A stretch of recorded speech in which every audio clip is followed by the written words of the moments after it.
आप सब मुझसे बड़े हो, सीनियर हो, लेकिन मेरी ये जो थोड़ी बहुत उम्र जो मेरी गुजरी है इसमें मैंने इस पर अमल किया है। मैंने कभी छोटे होते किसी बुजुर्ग से एक बात सुनी थी, इसी तरह बैठा था मैं उनके साथ। उन्होंने कहा था कि इंसान इस दुनिया में कब नुकसान करता है, जब इन दो कामों में से वो कोई एक काम कर ले। पहला काम क्या है कि वो जल्दबाजी।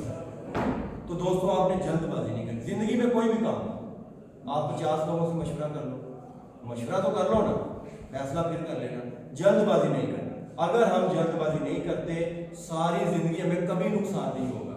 इसके साथ दूसरी बात जिसे कहते हैं ना सोने पर सुहागा है, हमने लालच में नहीं करनी।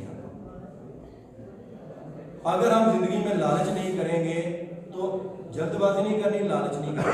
मैं अब अल्लाह का शुक्र इस पर अमल कर रहा हूँ, ठीक है। लालच तो मैं नहीं करता, कभी कभी जल्दबाजी फिर भी कभी हो ही जाती है। लेकिन अगर इन दोनों बातों पे अमल करेंगे जिंदगी में कभी थोड़ा सा भी नुकसान नहीं हो सकता। लालच जब तक करेंगे ठग भूखे नहीं मरेंगे। ठग बड़े हैं मार्केट में, मदारी दिखाने वाले बड़े हैं, सब्ज बाग दिखाने वाले बहुत हैं, ठीक है। तो बस एक जल्दबाजी नहीं करनी, एक लालच नहीं करनी, इंशाअल्लाह सारी जिंदगी नाकाम नहीं होंगे।